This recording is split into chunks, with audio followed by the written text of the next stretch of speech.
Welcome to the Tomosi Business Training Series.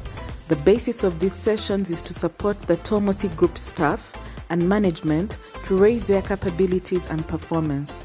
The series is also a platform to share our experience with young entrepreneurs, making an effort to build their startups in Uganda and across Africa.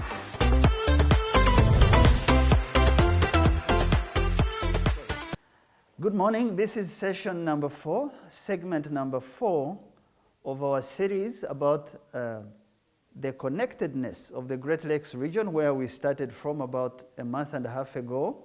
Last week we had segment number 3, which talks about the role of trade in uniting us and using our borders as point of growth and not points of inhibition.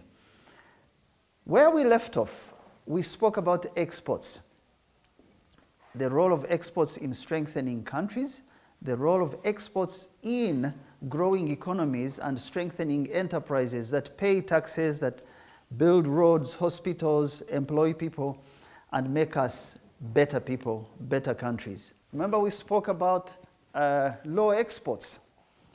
Low exports, we spoke about the fact that if there are few people participating in the production process, if there are few farms in the value chain, it cannot be any increase in terms of incomes. We will have more consumption, but less production. So if you take low exports of a country and combine it with low collections of taxes, you have trouble, because taxes are collected from functioning businesses. Taxes are a way of financing a people's needs. The collective needs of the people of Uganda, the people of East Africa, can only be financed by the gardens, by the companies, by the farms that are producing something every morning, every evening.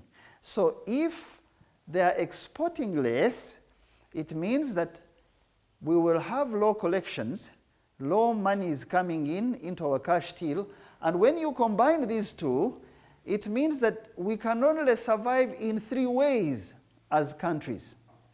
Remember, the countries that we have here on the map, the borders that we said are fictitious, the borders that we said are set against us, our purpose as young people, and this segment is addressed to you young people.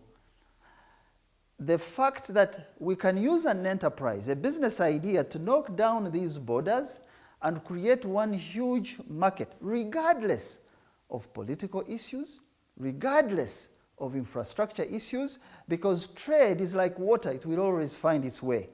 Business, as an idea, it will always grow if you nurture and water it. So if you have low collections and low exports, there are 3 ways you will run your country. Should I say, if it's a family, there are only 3 ways you do it. And if we take a family as a country, either you will borrow money, loans at very high interest rates, which become an issue in the long run because they affect the little production that you have. When you borrow at high interest rates, it means that for every shilling you make in production, a significant amount goes back to pay the loans. That's not a good way to grow a country. The second one is that you will accept grants and rely on aid. I am intrigued by the fact that whenever I travel in any of our African nations, Africa is the only continent where you find Irish aid, UK aid, USAID. Now, yesterday I was driving in town in Kampala when I returned, and I saw for the first time China aid. Chinese tend to be a little silent about the support they give, but they are also now coming out to show that they are aiding Africa. Now, someone giving is not a problem. In fact, the Bible tells us that it is better to give than to receive. People are paying taxes, collecting more in their countries, and they are giving you a small portion of that. It benefits them. But for you, you too need to give. You should not be a net recipient. I forgot to tell you something. The collections in Uganda or in Africa are based on the numbers of people who have registered on the tax register as businesses or as individuals. I checked Uganda's statistics. June 2021, it is 1.7 million people out of 42 million Ugandans.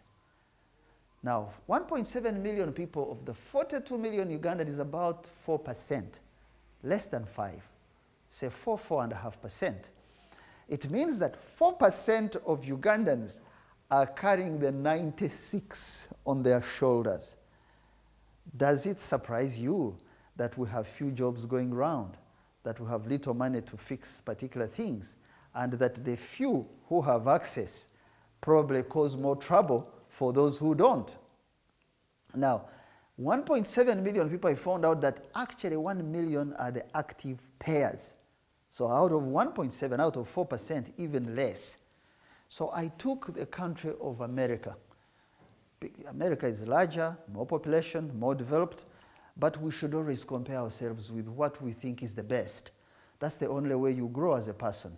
If you always compare yourself with the one who is like you, well, it's okay, but it's pretty dangerous because you could be, both of you are stunted, but you are quarreling over who is taller. The US has a population of about 300 million people. It has 144 million taxpayers. Almost 50% of the country is paying taxes. They raise 10.9, let's call it 11 trillion dollars every year. Now, of that, 1.6 trillion comes from personal income taxes. For me, I think that when you understand how many people pay taxes, then you know why your collections are low. In Kenya, they collect, it's a population of about 50 million. Kenya is in our neighborhood. You may say, oh, Drake is taking us to a much bigger example. But you should aim higher as young people, in business, in life. So I give you these examples. Our neighborhood, the tax register has 5.5 million. Kenyans are about 50 million, so that's about 10-11%.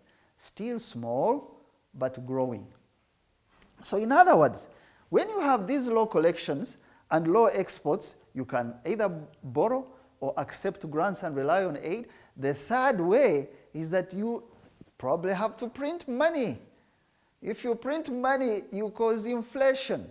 Inflation causes an implosion internally for the economy. Unless, of course, you are America, which has the currency of exchange, the dollar, oil and everything. Our transactions globally are hedged on that one currency, and you can see the rest of the world, China is fighting to get their own currency onto the system.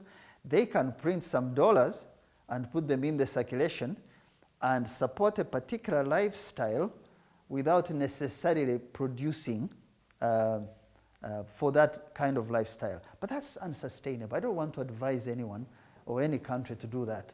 And I don't think that a majority of the decisions made in the developed world rely on inflation, on printing money. But some countries do that in order to simply fix their problems instead of increasing businesses and increasing collections.